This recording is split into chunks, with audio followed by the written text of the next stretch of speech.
The Battle of Hellzapoppin Ridge and Hill 600A was a series of engagements fought in mid-December 1943 on Bougainville between forces of the United States Marine Corps and the Imperial Japanese Army. Although minor in terms of casualties and in comparison to other battles in the campaign, the battle was the last significant action undertaken by the 3rd Marine Division on the island before they were replaced by United States Army soldiers from 14th Corps. It resulted in the capture of the two positions by the Marines with the support of artillery and aircraft, and the withdrawal of the Japanese forces as the American perimeter, which had been established around Torokina, was expanded towards the Torokina River. Prelude. In early November 1943, the 3rd Marine Division, under Major General Alan H. Turnage, landed at Cape Torokina near Empress Augusta Bay on the western coast of the island. A series of battles were then fought around the beachhead, which was slowly expanded by the Marines out to about 8 to 10 kilometers by the end of the month. Following the fighting around Beaver Forks in late November, plans were drawn up by U.S. commanders to advance towards the Torokina River, where a series of high features offered significant defensive advantages that could be exploited in the event of a Japanese counterattack, which U.S. intelligence expected. The general outline of the U.S. plan was to establish a defensive line parallel to the Torokina, along a ridge line that extended to the west from a position in the north known as Hill 1000 to Hill 600A in the south. On the 5th of December the U.S. advance began and several minor clashes between patrol-sized elements took place.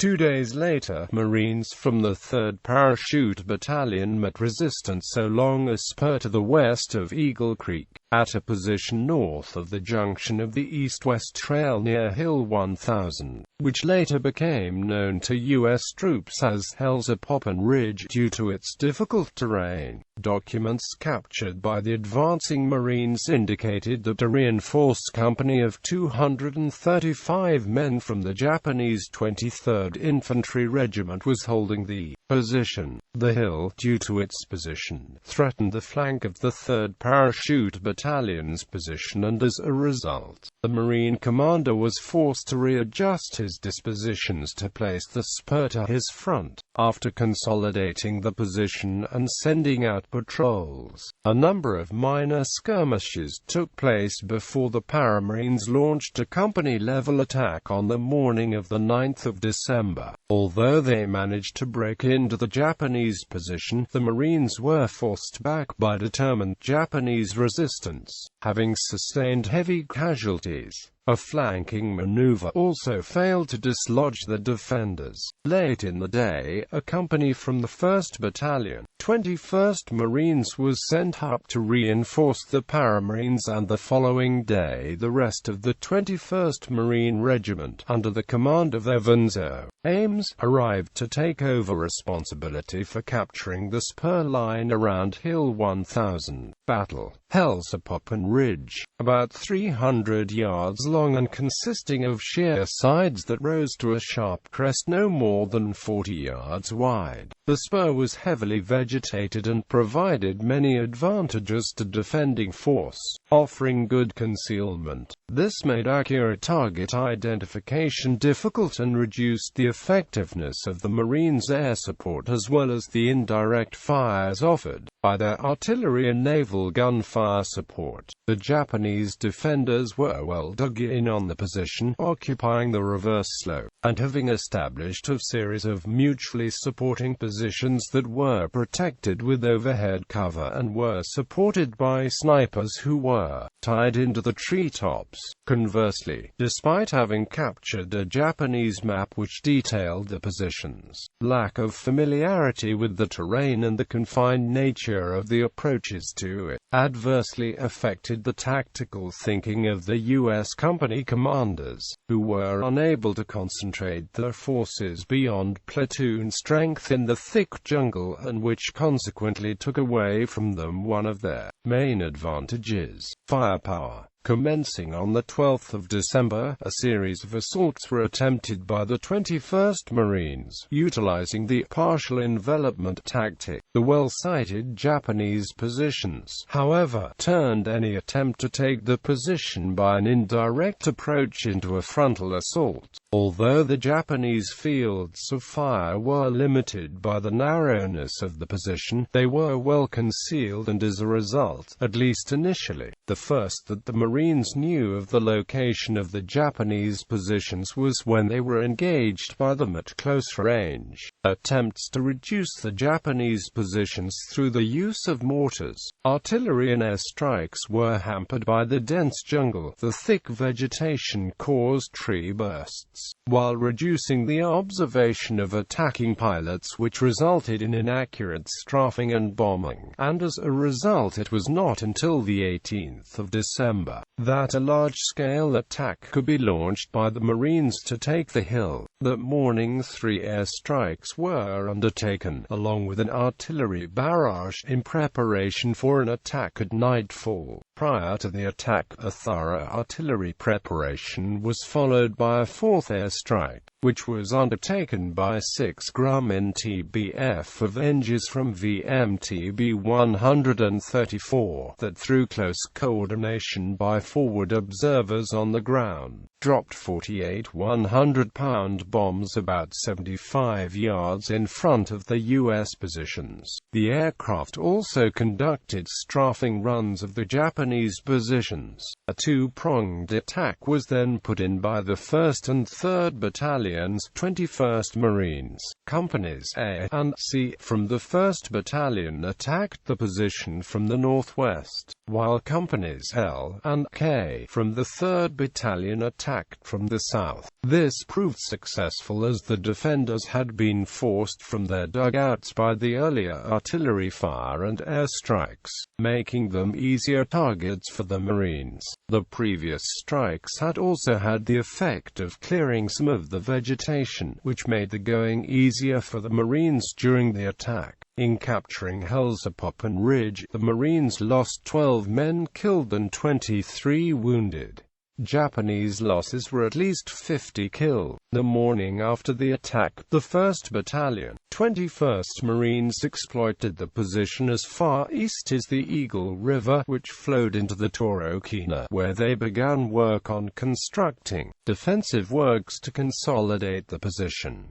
Hill 600A. Following the capture of Hellzapoppin Ridge, the Marines began sending patrols to the east over the Eagle River towards the Torokina. These lasted for 3 days and penetrated far behind the Japanese lines, but they did not prove fruitful for the Marines, resulting in no contact to offset the hardships faced in coming to grips with the terrain. Japanese activity during this time was limited to artillery barrages that were brought down largely on the U.S. supply dumps that were located to the southwest around Evansville, and which, as a consequence, resulted in only a few casualties. Contact between the two forces was re-established on the 21st of December when a Marine patrol was engaged by a force of 14 to 18 Japanese around Hill 600A. Breaking contact, the patrol returned to U.S. lines, where the situation was reported, and subsequently a detachment from the 2nd Battalion, 21st Marines was detailed with returning to the location and parting in an attack that afternoon. The attack went in at 15:45, and for the loss of 1 man killed and another wounded, they were successful in wresting control of the hill from Japanese, who then retired from the position. As the detachment was was too small to hold the position against a Japanese counterattack if one was launched. The Marines returned to the main defensive position before the light failed and reported the situation to the 3rd Division command post. Upon receipt of the report,